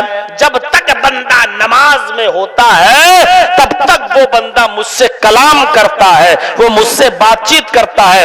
अस्सलातु कुर्रतु ऐनी, अल्लाह के नबी फरमाते हैं कि नमाज मेरी आंखों की ठंडक है, नमाज मेरी आंखों की ठंडक है। नबी अकरम सल्लल्लाहु अलैहि वसल्लम ने फरमाया कि अगर मेरी आंखों को ठंडक, लोगों नमाज मेरी आंखों की ठंडक है, यानी जब मैं नमाज पढ़ लेता हूं तो मेरी आंखों को ठंडक मिल जाती है। हजरत आयशा फरमाती हैं कि अल्लाह के नबी सल्लल्लाहु अलैहि वसल्लम मेरे पास बैठे होते थे, मेरी रान पर अपना सर रखे होते थे, हमसे प्यार भरी गुफ्तगू कर रहे होते थे, मुझसे दिल लगी कर रहे होते थे कि अचानक अजान की आवाज आती थी, अल्लाहु अकबर अल्लाहु अकबर, तो आप मेरे सर से, मेरी रान से, मेरे पैर से अपने सर को हटाते थे।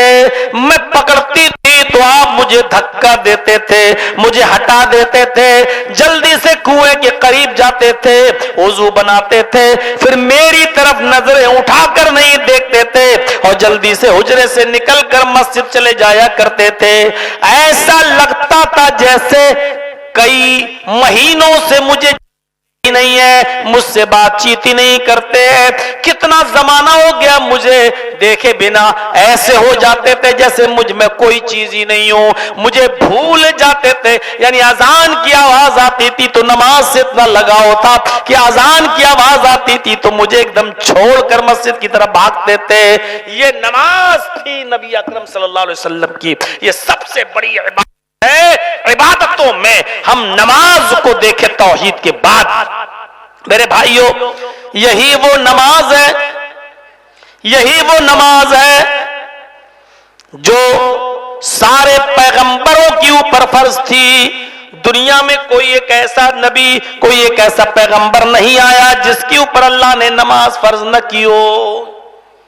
ये नमाज वो नमाज है मेरे भाइयों जिसको हजरत ज़करिया अलैहिस्सलातु वस्सलाम भी पढ़ा करते थे, हजरत मरियम भी पढ़ा करती थी, हजरत लुकमान भी पढ़ा करते थे, हजरत इब्राहिम भी पढ़ा करते थे, हजरत इस्माइल भी पढ़ा करते थे, हजरत मूसा अलैहिस्सलातु वस्सलाम भी पढ़ा करते थे, हजरत ईसा अलैहिस्सलाम भी पढ़ा करते थे। ये नमाज कभी किसी नबी के ऊपर से माफी नहीं हुई है। कोई ये ना कहे नमाज किसी में नहीं, नमाज सब में है। आज भी यहूदी भी नमाज पढ़ते हैं, आज ईसाई भी नमाज पढ़ते हैं, हमारे हिंदू भाई भी नमाज नहीं कहते हैं, लेकिन उनकी इबादत की शक्ल सूरत तो नमाज ही की तरह है, नमाज ही की तरह है। वो मंदिर में जाकर पहले अपने दोनों हाथों को जोड़ लेते हैं यूं, ए बेटा बैठ जाओ, बैठ जाओ या जाओ, दोनों चीजें हैं भाई। हमने कहा बैठ या जाओ। ये आंखें बंद, फिर नजरें इधर उधर नहीं होती। कुछ लोग हैं जो हाथों को, हमारे हिंदू भाई हाथों को ऐसे जोड़ लेते हैं। अब वो जोड़ लेते हैं, हमारे और आपके यहां यूं रख लेते हैं। है दोनों हाथों का रखना, वो जोड़ते हैं, हम रख लेते हैं। वो मूर्ति के सामने खड़े हैं तो आंखें बंद कर लेते हैं, इसलिए कि मूर्ति के सामने झुकना है ही नहीं।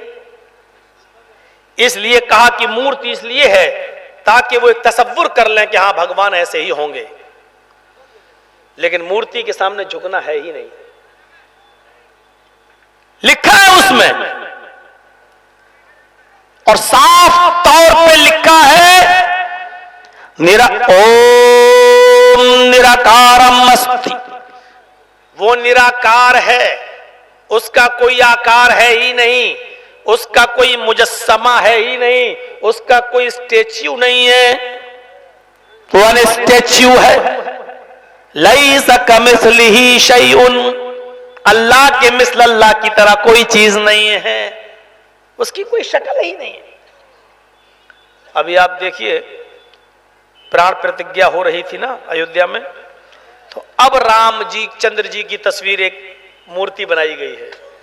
क्या कोई दावे के साथ कह सकता है कि रामचंद्र जी ऐसे होंगे? एक रूपक है, इसीलिए मूर्ति को देखते वक्त उनकी आंखें बंद होती हैं। क्यों? बस मूर्ति को देख लिया, तसव्वुर कर लिया भगवान ऐसे ही होंगे, लेकिन आंखें बंद। अरे जब आंखें बंद ही करना था तो मूर्ति लगाने की जरूरत क्या है? जब मूर्ति को देखकर आंखें ही बंद करना है तो फिर मूर्ति लगाने की जरूरत क्या है?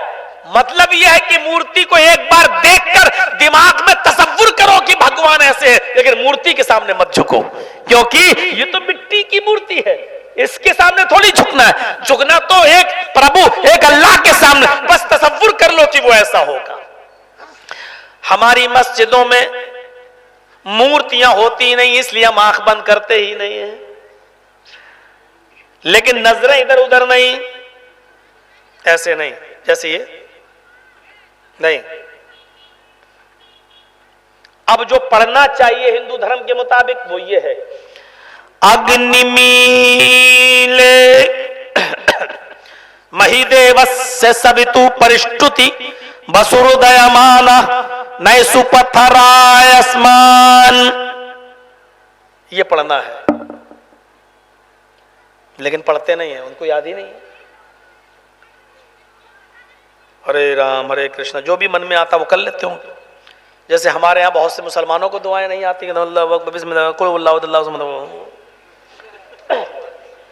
बहुत सौ को नहीं आती दुआ, और उनकी औरतों ने, अम्मा माओ ने ये बता दिया बेटा तुम्हें इतनी लंबी दुआ याद नहीं हो, 3 बार कुल वल्लाह पढ़ लो हो जाएगी नमाज। जाते हैं पढ़ लेते हैं। मेरे भाइयों तसव्वुर कीजिए, ये दुआ पढ़ना है, और ये क्या है? अग्निमील। अग्नि नाम है अल्लाह का, अग्नि जो सबसे आगे है। अग्नि आग को भी कहा गया है, यहां अग्नि जो कहा गया है वो है अग्रणी। अग्नि की असर है अग्रणी। अग्रणी मानी सबसे आगे, अग्रिम आगे वाला, अग्रणी सबसे आगे। मीले शुरू करो उसके नाम से जो सबसे पहले है। अग्नि मीले प्रारंभ करो उसके नाम से जो सबसे आगे, अग्रणी जो सबसे आगे है।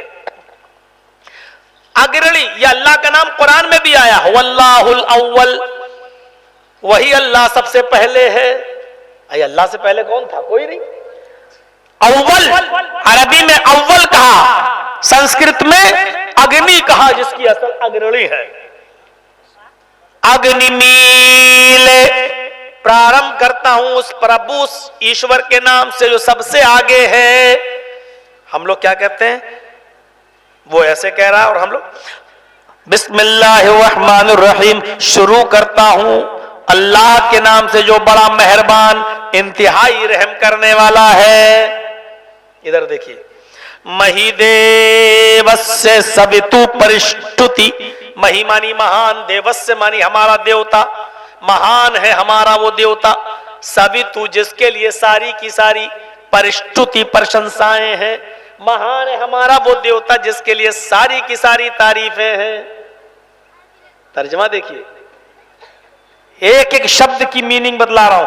महिदेवस्य सवितु परिष्टुति, महान है हमारा वो देवता जिसके लिए सारी की सारी परिष्टुति, सारी की सारी तारीफ है। हम और आप क्या पढ़ते हैं?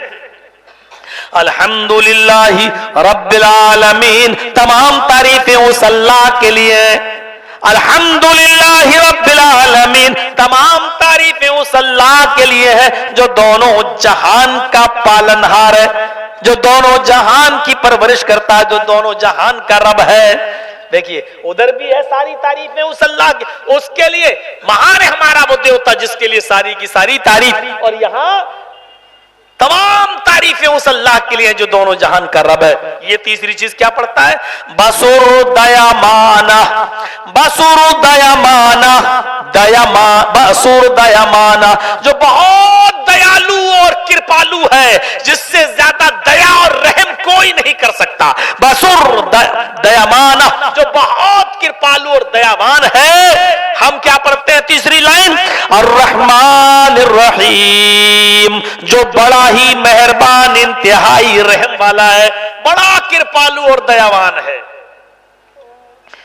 अभी मैं बताऊंगा या ज़करिया अलैहिस्सलाम के ऊपर नमाज, अभी पहले मैं बता रहा हूं ताकि लोग ये ना समझे कि हिंदू धर्म के अंदर नहीं है, हिंदू धर्म के अंदर भी है। उसकी शक्ल देखिए क्या है, खड़े होकर पढ़ रहे हैं, बिल्कुल सूरह फातिहा जैसी लग रही है कि नहीं लग रही है?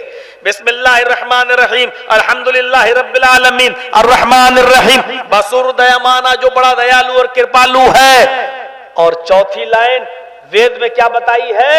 नई सुपथराय आसमान, नए के माना पार लगाने वाले, हाय मुसीबतों के दूर करने वाले, यानी आय अल्लाह, हाय मुसीबतों के दूर करने वाले, हाय मेरी नाव कश्ती को पार लगाने वाले।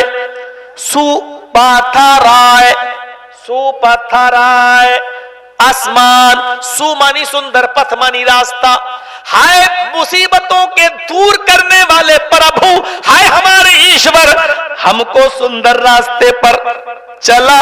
सुपथ, सुपथराय आसमान, हमारे लाभ के लिए, हमारे फायदे के लिए हमको सीधे सुंदर रास्ते पर चला, सुंदर रास्ते पर चला। हम क्या कहते हैं? इहदीना सिरातल मुस्तकीम, ऐ अल्लाह हमको सिरात मुस्तकीम पर, सीधे रास्ते पर चला।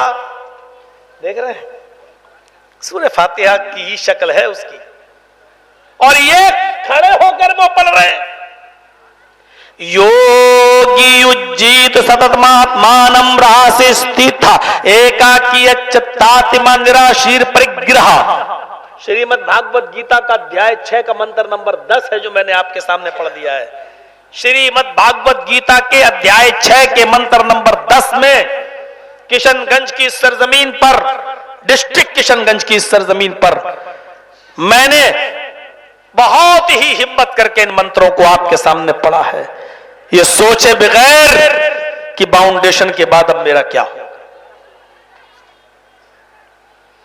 और ठीक है ये मंत्र आज भी मौजूद है, कोई बात होगी तो हम दिखा देंगे, लेकिन मैंने चैनल को इसलिए बंद कर दिया। ये लोग अभी जानते हो क्या दिखाते?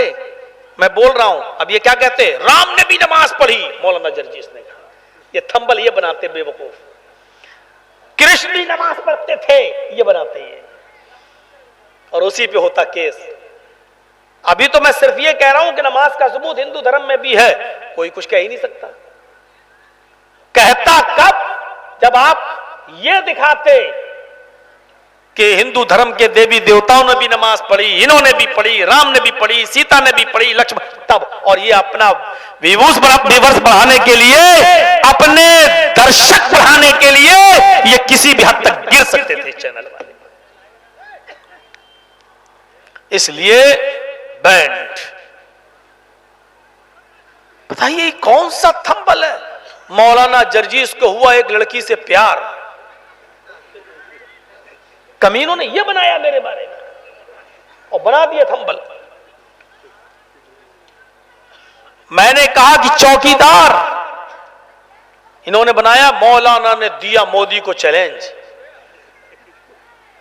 अब बताइए तुम, कोर्ट के अंदर हमारा जो सरकारी वकील था यही सब चीजें कटिंग कर करके ला रहा था।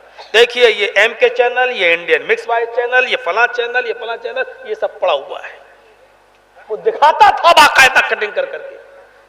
और हमारा वकील कहता था साहब जो दिख रहा है वो अंदर है नहीं, सुनिए तो। और जब सुनता था तो वो मिलता नहीं था। मतलब तुम थंबल बना रहे हो। अब मैंने कहा एकम ब्रह्मा द्वितीय नास्ते, हिंदू धर्म एक ही ब्रह्मा की पूजा करो, दूसरा कोई है ही नहीं। इन्होंने थंबल बनाया। मौलाना ने किया चैलेंज, हिंदू धर्म किसी देवी देवताओं के सामने माथा न टेको। अभी देवी देवता कहना जरूरी था? मौलाना ने किया हिंदू देवी देवताओं की मूर्तियों का खंडन, ये बना दिया। और जब वो सुन रहे तो ऐसी चीज मिल नहीं रही। इसीलिए जिसको 10 साल की सजा हुई हो 4.5 महीने में बाहर आ जाए, ये कोई कम बड़ी बात नहीं है।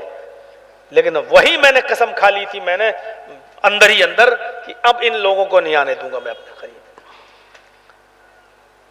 मेरे भाइयों, श्रीमद् भागवत गीता के अध्याय 6 का मंत्र नंबर 10 मैंने पढ़ा है और उसमें यही लिखा है, योगी उज्जीत सदत्मात्मानम रास स्थिता। ईश्वर की पूजा इस तरह करो कि पूरे शरीर का योग हो जाए, पूरे शरीर का एक्सरसाइज।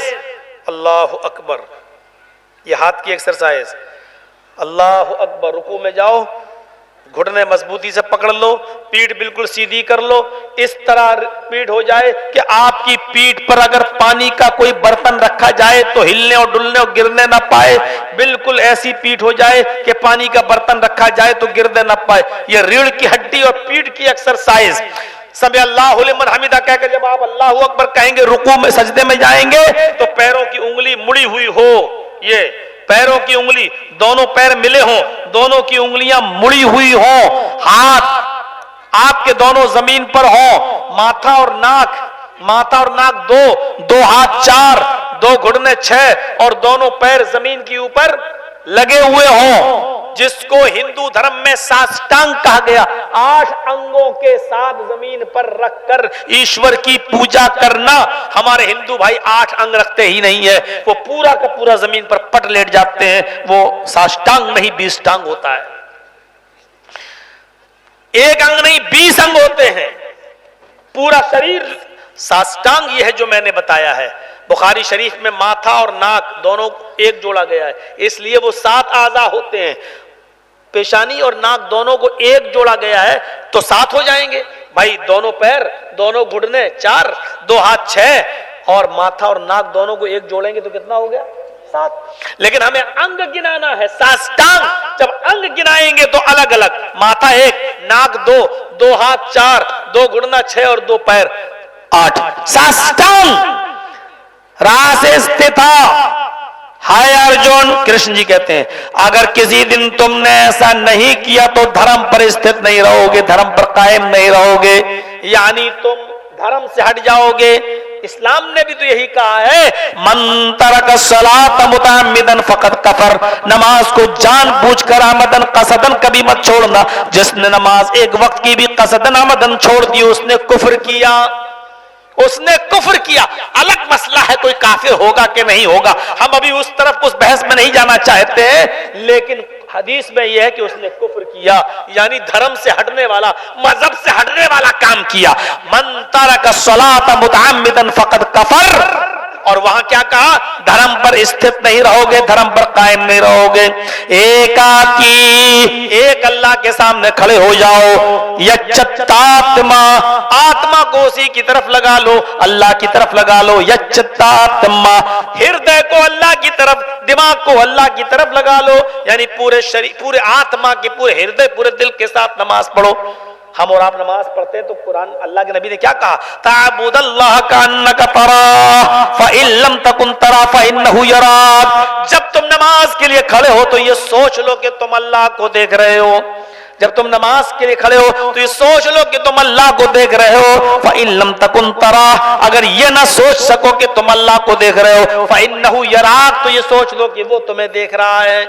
जब तुम ये सोचोगे कि वो हमें देख रहा है तो नमाज को तुम अच्छी तरह पढ़ोगे, क्योंकि सोचोगे अल्लाह तो देख ही रहा है, अल्लाह तो देख ही रहा है, तो उस नमाज को अच्छी तरीके से पढ़ोगे। कौवे की चौंचे नहीं मारोगे, उठा बैठक नहीं करोगे, एक्सरसाइज नहीं करोगे, 4 मिनट में 6 रकातें नहीं, या तो 2.5 मिनट में 4 रकातें लोग पढ़ लेते हैं, पता नहीं कैसे।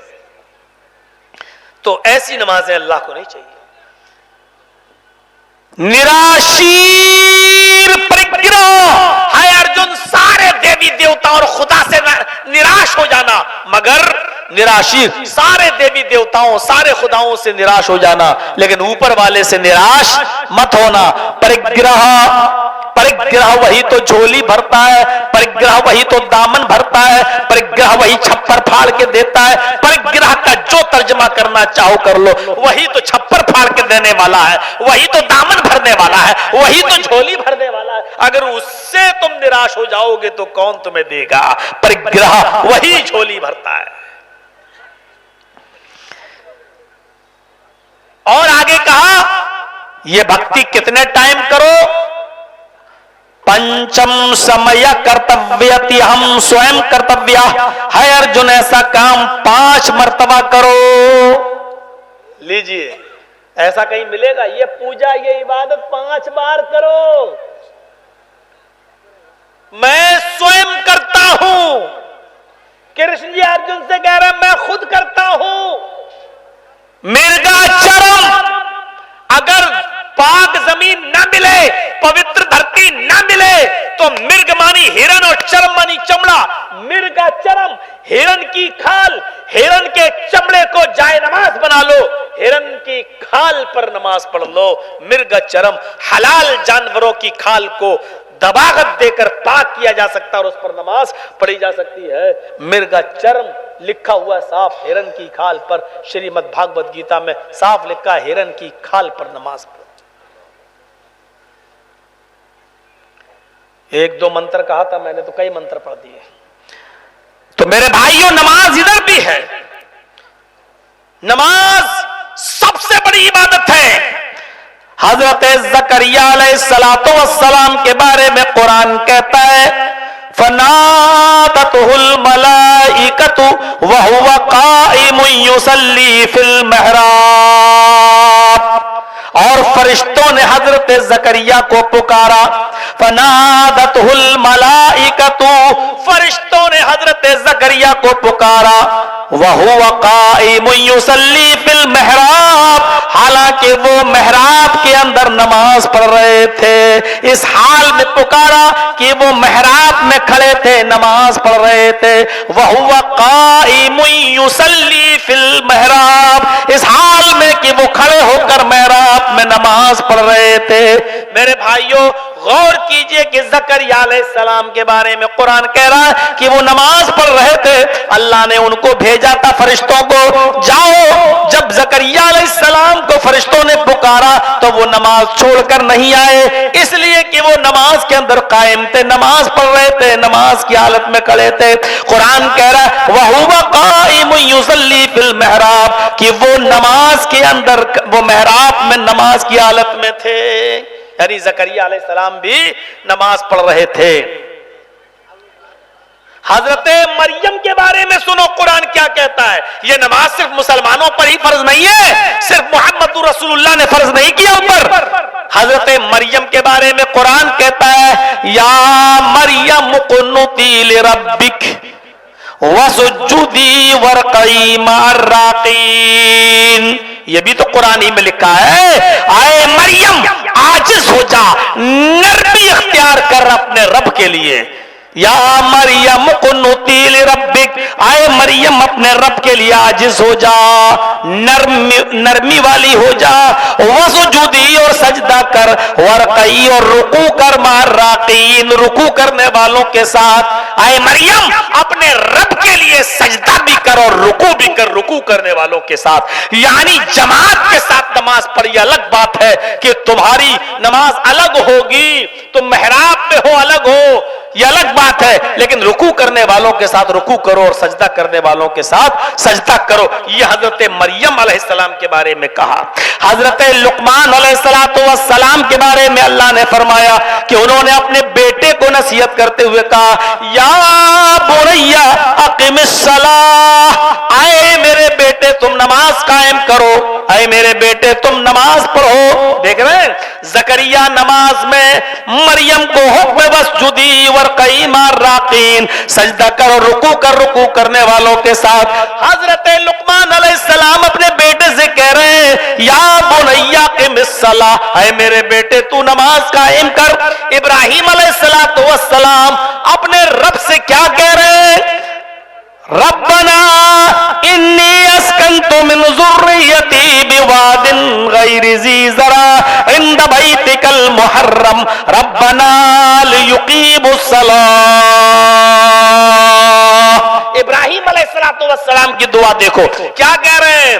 जब हजरत इस्माइल को और हाजरा को एक बियाबान जंगल में छोड़ दिया अकेले तन्हा, और बीवी ने पूछा मुझे कहां छोड़ के जा रहे हो इस बियाबान जंगल में, तो कहा छोड़ दिया। किसके हवाले? कहा अल्लाह के हवाले। चले गए, जब आंखों से ओझल हो गए, दूर हो गए, तो अल्लाह से क्या कहते हैं?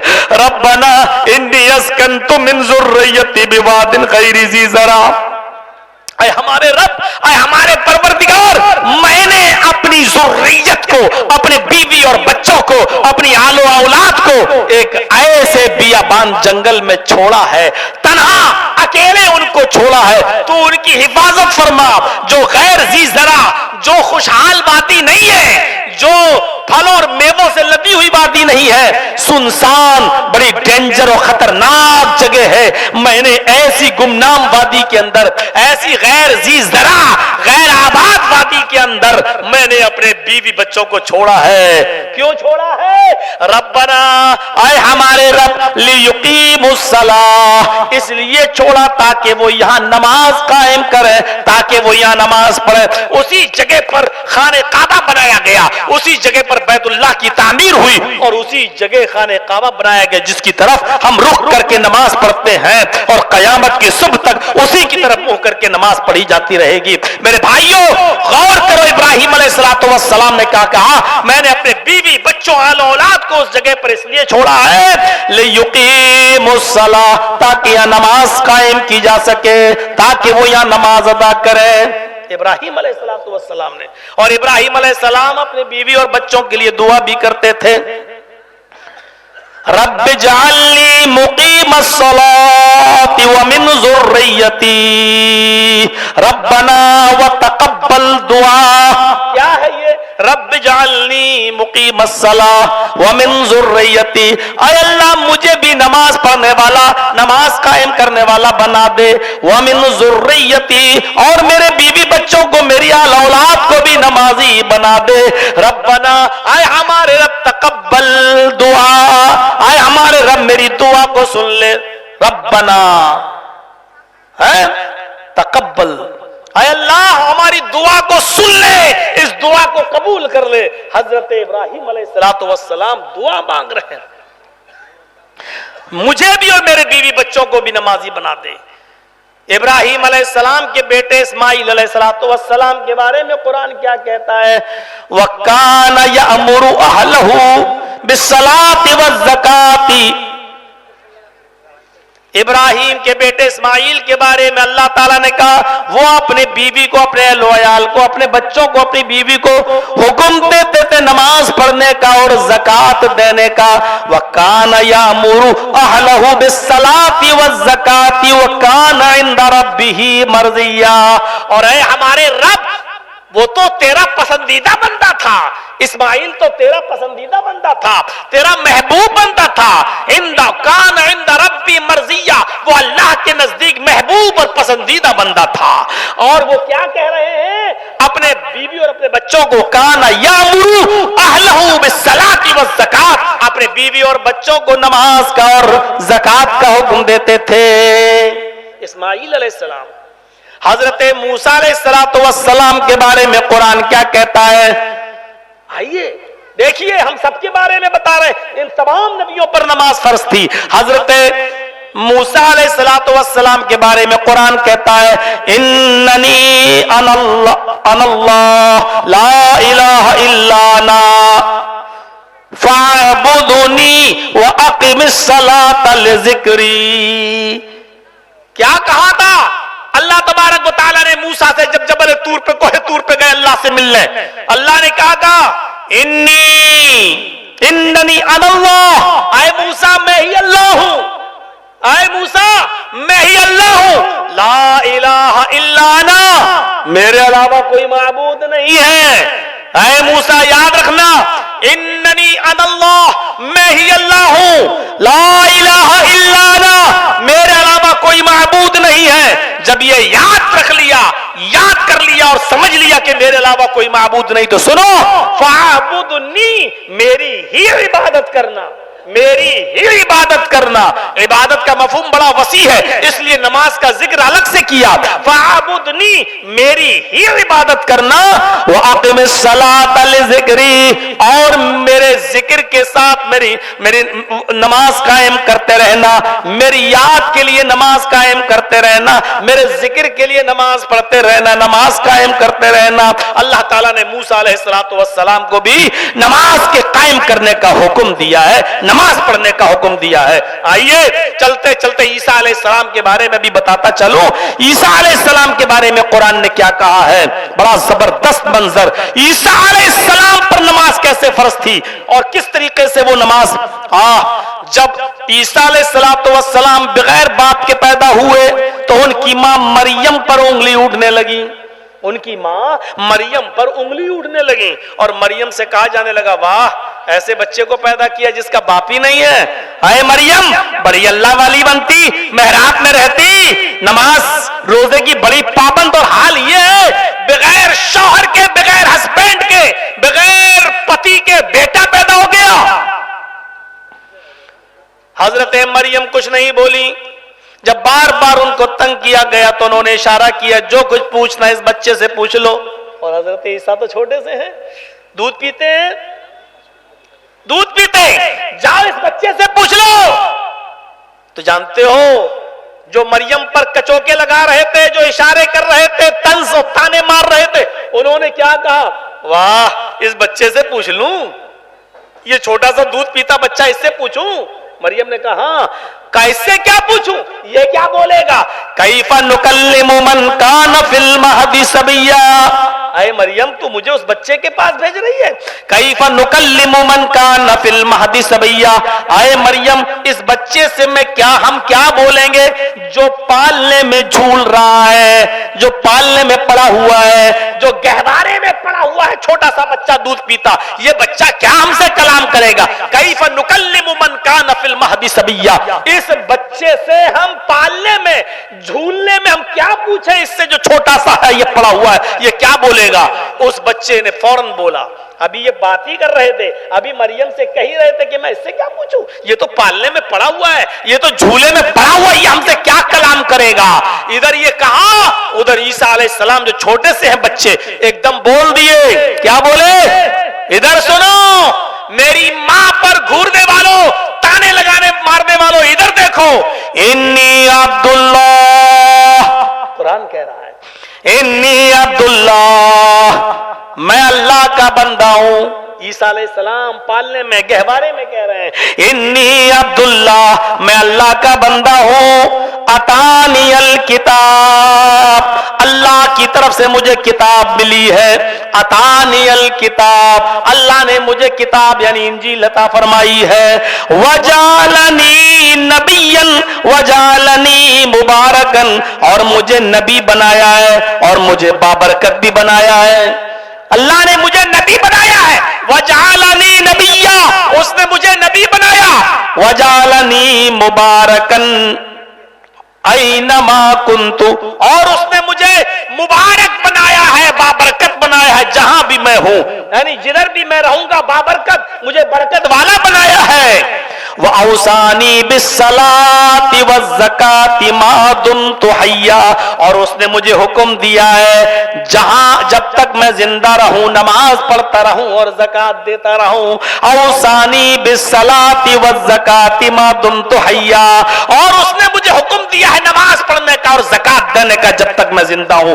ये कौन बोल रहा है, छोटा सा बच्चा जो अभी अपनी मां का दूध पीता है, जो पालने में झूल रहा है, छोटा सा बच्चा है, और वो कलाम कर रहा है, इन्नी अब्दुल्लाही अतानियल किताबा वजालनी नबिय्यन वजालनी मुबारकन ऐनमा कुन्तु व औसानी बिस्सलाति वज़्ज़काति मा दुमतु हय्या। मैं अल्लाह का बंदा हूं, मुझे अल्लाह की तरफ से किताब मिली है, मुझे अल्लाह ने नबी बनाया है और मुझे बाबरकत बनाया, जहां भी मैं रहूं मुझे बाबरकत बनाया है और मुझे हुक्म दिया है नमाज पढ़ने का और ज़कात देने का उस वक्त तक जब तक कि मैं जिंदा हूं, मा दुमतु हय्या, जब तक मैं जिंदा हूं मुझे नमाज पढ़ने का और ज़कात देने का हुक्म दिया है। मेरे प्यारे साथियों, इबादत असल मकसद, इबादत के अंदर और दूसरी चीजें जो है वो जिम्नी है। इबादत की कबूलियत की सबसे पहली शर्त रिज़्क़ हलाल, सबसे बड़ी इबादत नमाज। ये चंद चीजों पर मैंने आपके सामने तबसरा किया है, रोशनी डाली है, क्योंकि उस वक्त मेरे सामने वहां तक भीड़ बैठी हुई थी, दूर तक सर्दियों के दिन है, गर्मियों के दिन नहीं है, इसलिए मैं जानता हूं कि इस वक्त ठंड में आपका बैठना कितना मुश्किल है। मेरे भाइयों, ये इबादत नमाज के साथ खास नहीं, रोजी कमाना भी इबादत, बच्चों के लिए कमाना भी इबादत, यहां तक कि अपनी बीवी को रोटी का लुकमा उठाकर उसके मुंह में अगर आप प्यार से खिलाते हैं तो यह भी इबादत, इस पर भी सवाब। लिहाजा हम और आप इबादत को जोड़े, बहुत वसी इबादत है। अगर आप गए और ऐसी बैठ के पेशाब करके चले आए, कुछ नहीं, आपको कुछ नहीं मिलेगा, लेकिन आपने पानी का बर्तन लिया, इस्तंजे की नियत से आप पेशाब करने जा रहे हैं, पेशाब करके फारिग होते पेशाब करने गए, बैठे अल्लाहुम्मा इन्नी अऊज़ु बिका मिनल खुबुसि वल खबाइस, ये दुआ पड़ी, इस्तंजे से फारिग हुए, पेशाब में पानी से धोया और उसके बाद आप फारिग होकर जैसी आए, आप उठे, आपने गुफरानक का कहा। इन दुआओं के साथ अगर आपने इस्तंजा किया तो यह भी इबादत। लैट्रीन करने गए, आपने इस्लामी तरीके पर किया, अल्लाहुम्मा इन्नी अऊज़ु बिका मिनल खुबुसि वल खबाइस कहा, फिर बाएं पैर पर जोर देकर आप बैठे, फिर आप लैट्रीन से फारिग होने के बाद निकले और आपने गुफरानक का कहा, इबादत। मेरे भाइयों, जितनी देर आप मेहनत कर रहे हैं अपनी बीवी और बच्चों के लिए कमा रहे हैं, यह भी इबादत, बशर्ती है कि अजान की आवाज आपके कान में आए, फौरन अपने काम को छोड़कर मस्जिद की तरफ भागो। इबादत, इबादत का मफहूम बड़ा वसी है। इबादत सिर्फ इसी का नाम नहीं है कि आए नमाज पढ़ ली और हमने और सलाम फेर लिया, इबादत नहीं। इबादत बहुत बड़ा, बहुत वसी मफहूम है। सदका करना इबादत, किसी गरीब को खाना खिलाना इबादत, कोई बेचारा बोझ से दबा जा रहा है, आप उसके बोझ को आधा कम करके अपने सर पे लाद के उसको उसके घर तक पहुंचा दो, इबादत। रास्ते से तकलीफ दे चीज, केले का छिलका, पत्थर पड़ा हुआ है, कोई फिसल जाएगा, किसी को चोट लग जाएगी, इस नियत से आप गए और आपने हटा दिया ताकि किसी को तकलीफ ना हो, यह भी इबादत। मेरे भाइयों, इबादतें बहुत हैं, छोटी छोटी इबादतों को हकीर मत समझिए, इन इबादतों को भी आप करिए ताकि हमें इबादत का पूरा पूरा सवाब मिले। और इसी इबादत के लिए हम और आप पैदा किए गए हैं। वमा खलक़तुल जिन्ना वल इंसा इल्ला लियअबुदून, मैंने जिन्नों और इंसानों को सिर्फ अपनी इबादत के लिए पैदा किया है। इसलिए ये चंद बुनियादी बातें रखने के बाद हम आपसे रुखसत होते हुए ये कहेंगे कि अल्लाह तबारक व तआला से हमें और आपको दुआ करनी चाहिए कि बारे इलाह हमारी खताओं को माफ फरमा दे और हमें पक्का सच्चा इबादत करने वाला बना दे। इबादत के मफहूम में जितनी चीजें शामिल हैं, हम सबको उससे मुस्तफीद होने की तौफीक अता फरमा। इलाहुल आलमीन, जो जिस मकसद से प्रोग्राम रखा गया है, हमें उस मकसद में कामयाबी अता फरमा। जिन लोगों ने इस मदरसे के ताउन में बढ़ चढ़कर हिस्सा लिया है, उनसे मेरी गुजारिश है कि अल्लाह ताला से दुआ करें, अल्लाह ताला आपको इसका अजर अजीम अता फरमाए।